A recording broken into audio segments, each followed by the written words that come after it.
दोस्तों, मेरी सौतेली माँ मीना, वो आज एक ऐसी ड्रेस में थी जो उसके शरीर के हर उभार को उभार रही थी। मैंने उसे ऊपर से नीचे तक देखा। ऐसा लग रहा था जैसे वो अभी अभी पिताजी के कमरे से निकली हो। उसके बाल थोड़े बिखरे हुए थे और होठों पर लिपस्टिक भी फैली हुई थी। हर चीज से साफ जाहिर था कि वो पिताजी के साथ कुछ निजी पल बिताकर आई है। उस शाम मीना का व्यवहार मेरे प्रति कुछ अजीब सा था। वो मुझसे इस तरह बात कर रही थी जैसे मैं कोई पुरुष हूँ, न कि उसकी सौतेली बेटी। मैं यह स्पष्ट कर दूं कि मैं एक लड़की हूं, लेकिन इससे पहले कि मैं आपको अपने बारे में बताऊं, मैं चाहती हूं कि आप मेरी कहानी पूरी सुने, क्योंकि जो कुछ मेरे और मेरी सौतेली माँ के बीच हुआ, वह मैंने कभी अपने सपने में भी नहीं सोचा था। दोस्तों, मेरा नाम पूजा है। मैं 23 साल की हूँ। पिछले कुछ सालों से मैं अपने पिताजी के साथ ही रहती हूँ। मेरी माँ का देहांत कई साल पहले हो चुका था। मेरा एक भाई है, राहुल, जो मुझसे 5 साल बड़ा है और अपनी पत्नी के साथ विदेश में रहता है। मेरे पिताजी रमेश की उम्र लगभग 50 साल है और मैं उनकी इकलौती बेटी हूँ, जो अभी उनके साथ रहती हूँ। एक दिन पिताजी ने मुझे बैठाया और बोले, पूजा बेटी, मैंने एक फैसला लिया है। मैं दोबारा शादी करना चाहता हूँ। मैं सुनकर हैरान रह गई। पिताजी, क्या जरूरत है इस उम्र में दूसरी शादी की? माँ के जाने के बाद से हम दोनों ने मिलकर हर मुश्किल का सामना किया है। आपको किसी और की क्या जरूरत है? पिताजी ने गहरी सांस ली और मेरी आंखों में देखा। बेटा, मैं अब बूढ़ा हो रहा हूँ। मुझे एक ऐसा साथी चाहिए जो मेरा ख्याल रख सके, मेरी हर जरूरत को समझे। तुम मेरी बेटी हो, तुम्हारी अपनी जिंदगी है। मुझे भी जीवन में कुछ सुकून चाहिए। उनकी बातों से मैं समझ गई कि वे क्या कहना चाह रहे हैं। हालांकि मुझे बहुत दुख हुआ, लेकिन कुछ दिनों के बाद मैंने उनके फैसले को स्वीकार कर लिया। मुझे लगा कि पिताजी शायद मेरी स्वीकृति का ही इंतजार कर रहे थे, क्योंकि उन्होंने तुरंत बताया कि वे कुछ दिनों के लिए बाहर जा रहे हैं और जल्द ही नई माँ के साथ लौटेंगे। जब वे लौटे तो उनके साथ मीना थी, एक 40 साल की महिला, जिसने अपनी उम्र से कम दिखने के लिए कई तरह के ब्यूटी ट्रीटमेंट करवाए थे। उसके चेहरे पर बोटॉक्स और फिलर्स के निशान साफ दिख रहे थे। वैसे वो दिखने में सुंदर थी, लेकिन हर चीज से झलक रहा था कि यह प्राकृतिक सौंदर्य नहीं है। जब मीना ने मुझे पहली बार देखा तो बड़े जोश से गले लगाया और बोली, पूजा, आखिरकार मिल ही लिए हम। तुम्हारे पिताजी ने तुम्हारे बारे में इतना कुछ बताया है। हमने थोड़ी बातें की और मैंने उसके बारे में जानने की कोशिश की। वो एक बिजनेस वूमन थी जो पिताजी से एक बिजनेस मीटिंग में मिली थी। क्या यह सिर्फ इत्तेफाक था या उसने जानबूझकर पिताजी को फंसाया था? मैं अभी तक सोच रही थी। दोस्तों, अब मैं थोड़ा अपने बारे में बताती हूँ। मैं न तो बहुत लंबी हूँ, न बहुत छोटी, बस औसत कद की हूँ। लेकिन मेरा शरीर कुछ ऐसा है जो अक्सर लोगों का ध्यान खींचता है। मेरा फिगर नाशपाती की तरह है, ऊपर से पतला और नीचे से भरा हुआ। जब भी मैं बाजार या बस में जाती हूँ, लोगों की निगाहें मुझ पर टिक जाती हैं। कई बार तो मुझे बहुत अजीब महसूस होता है, लेकिन मैं इन सब चीजों को अनदेखा करने की कोशिश करती हूँ। अब वापस आते हैं मेरी सौतेली माँ मीना और पिताजी की शादी पर। उनकी शादी के पहले रात को मैं अपने कमरे में थी। कोशिश कर रही थी सोने की, लेकिन नींद नहीं आ रही थी। रात के 11 बजे थे और मैंने देखा कि पिताजी मेरी सौतेली माँ मीना को अपने कमरे में ले गए। कुछ ही देर बाद मैंने उनके कमरे से आवाजें सुनी। पहले तो धीमी थी, फिर थोड़ी तेज हो गई। मीना की आवाज साफ सुनाई दे रही थी। वो कुछ ऐसा कह रही थी जो एक पत्नी अपने पति से उनके निजी पलों में कहती है। मुझे समझ आ रहा था कि वहां क्या हो रहा है, लेकिन अचानक मीना की आवाज नाराजगी से भर गई। मेरी सौतेली माँ मीना मेरे पिताजी से बोल रहे थे, यही था वो महान अनुभव जिसकी तुम बड़ी बड़ी बातें करते थे। 2 मिनट में सब खत्म। तुमने कहा था घंटों तक चलने वाला सफर होगा। ये क्या हुआ? तुम्हारी घड़ी में 1 मिनट 60 मिनट का होता है क्या? मैं समझ गई कि पिताजी की उम्र का असर उनके शारीरिक क्षमता पर पड़ रहा है, जो एक 50 साल के व्यक्ति के लिए स्वाभाविक था। मीना को शायद इसकी उम्मीद नहीं थी, या उसने पिताजी से यह बात छिपाई थी कि उसकी अपेक्षाएं बहुत ज्यादा हैं। उसके बाद मैंने पिताजी की धीमी आवाज सुनी। वो माफी मांग रहे थे और कह रहे थे कि अगली बार बेहतर होगा। मीना ने कोई जवाब नहीं दिया, बस दरवाजा खोला और बाहर निकल आई। वो सीधे मेरे कमरे की ओर आई। मेरा दिल जोर से धड़कने लगा। मैंने जल्दी से अपनी आंखें बंद कर लीं और सोने का नाटक करने लगी। दरवाजा खुला और मीना अंदर आई और धीरे से मेरे बिस्तर के पास आकर बैठ गई। पूजा, मुझे पता है तुम जाग रही हो, उसने धीमे स्वर में कहा। मैंने धीरे से आंखें खोली। हाँ, मुझे नींद नहीं आ रही थी। मैं समझ सकती हूँ, उसने सिर हिलाया। तुमने सब सुन लिया है ना? मैंने जवाब देने से पहले थोड़ा हिचकिचाते हुए कहा, नहीं, मैंने कुछ नहीं सुना। वो मुस्कुराई और बोली, झूठ मत बोलो, दीवारें पतली हैं और तुम्हारा कमरा बिल्कुल बगल में है। मैं असहज होकर उठ बैठी। फिर मैंने बोला, मुझे सोना चाहिए, कल सुबह कॉलेज के लिए जल्दी निकलना है। मीना ने मेरी बात अनसुनी करते हुए कहा, तुम्हारे पिताजी मुझे सिर्फ निराशा दे रहे हैं। मुझे लगता था बुढ़ापे में भी कुछ अनुभव होगा उन्हें।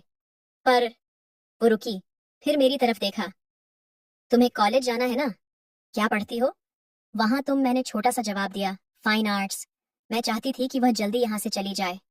उसने कहा, अच्छा है, और बत्ती बुझा दी।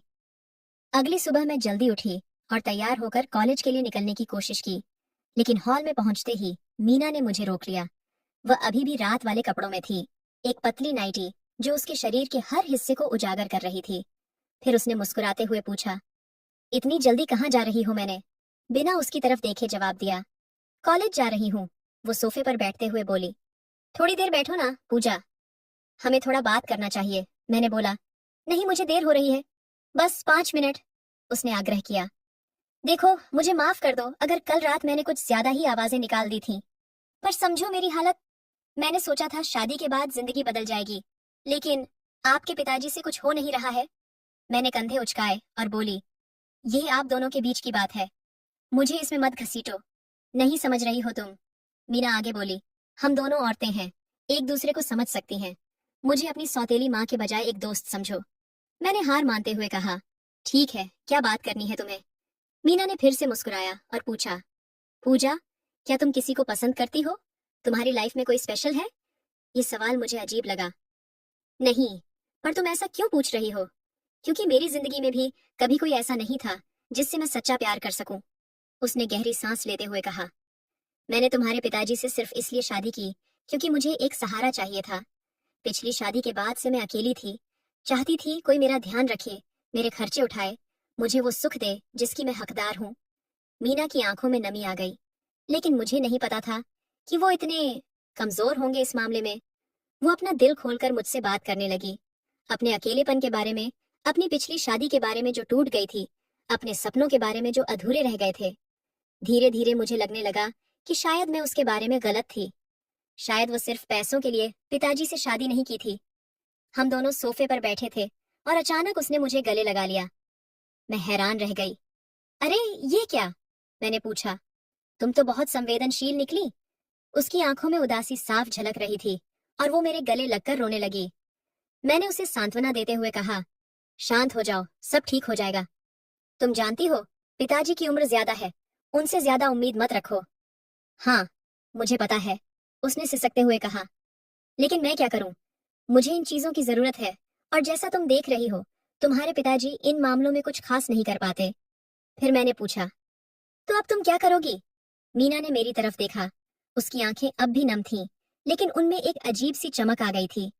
वो मेरे और करीब सरक आई और बोली, हम दोनों यहाँ हैं ना?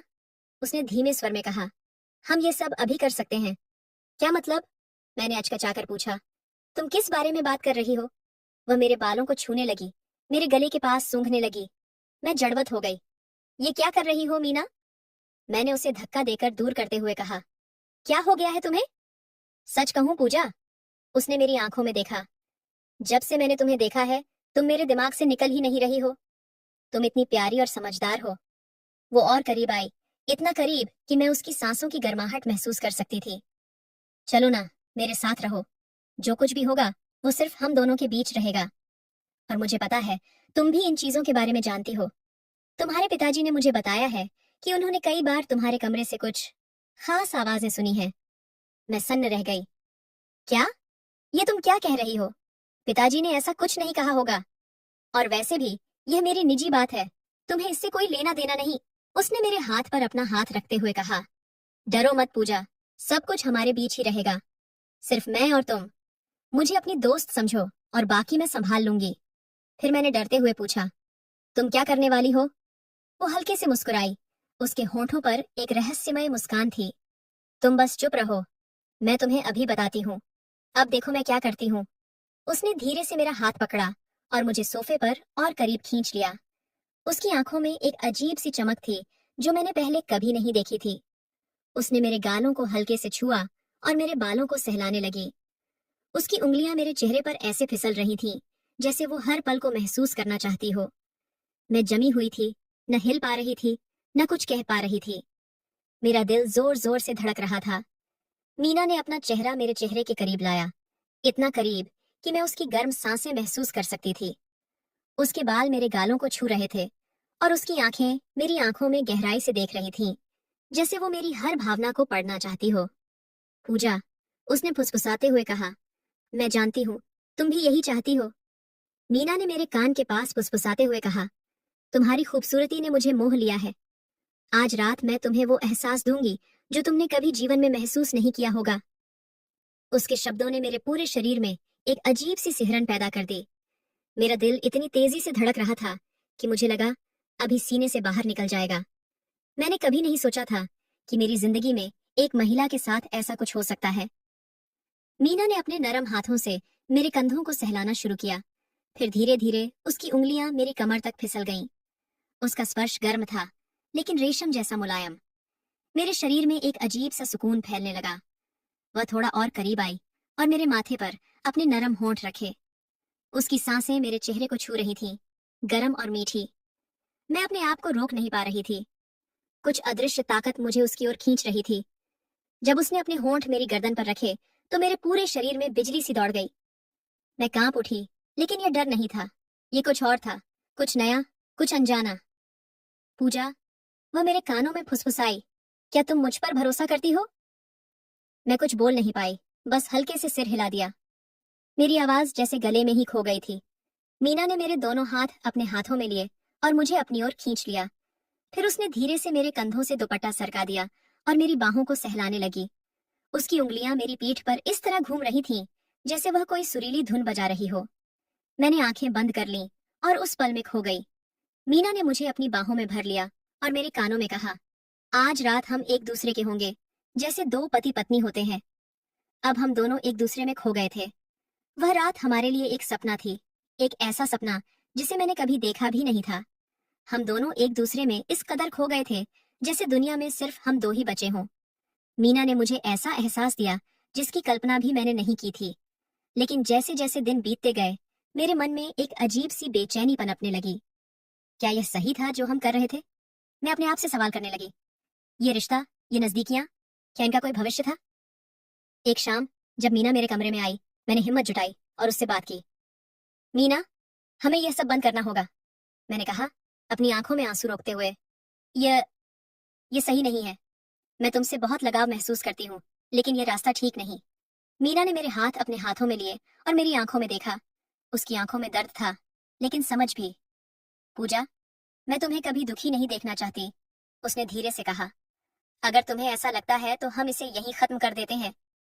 उसके चेहरे पर एक मुस्कान थी, लेकिन उसकी आंखें उदास थीं। मुझे एहसास हुआ कि शायद उसके लिए यह आसान नहीं था। उसके बाद मैंने अपनी पढ़ाई पर ध्यान देना शुरू किया। मैंने अपने आप से वादा किया कि अब मैं अपने सपनों को नई उड़ान दूंगी। कॉलेज में मेरा प्रदर्शन बेहतर होने लगा और धीरे धीरे मैं अपने आप को फिर से खोजने लगी। मैंने अपने भाई विकास से भी फोन पर सारी बात साझा की। उसे पता था कि घर में क्या चल रहा है, लेकिन मैंने उसे मीना के साथ अपने रिश्ते के बारे में नहीं बताया था। पूजा, अब तुम्हें सिर्फ अपने लिए जीना है, उसने मुझे हिम्मत देते हुए कहा। तुम अपने सपनों को पूरा करो।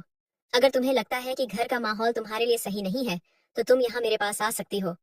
उसकी बात सुनकर मुझे थोड़ा हौसला मिला। मैंने पिताजी और मीना से भी खुलकर बात की। मैंने उन्हें बताया कि मैं अपनी पढ़ाई पूरी करने के बाद एक इंटर्नशिप के लिए दूसरे शहर जाना चाहती हूँ। मीना ने मेरा समर्थन किया, जिससे मुझे थोड़ा अजीब लगा।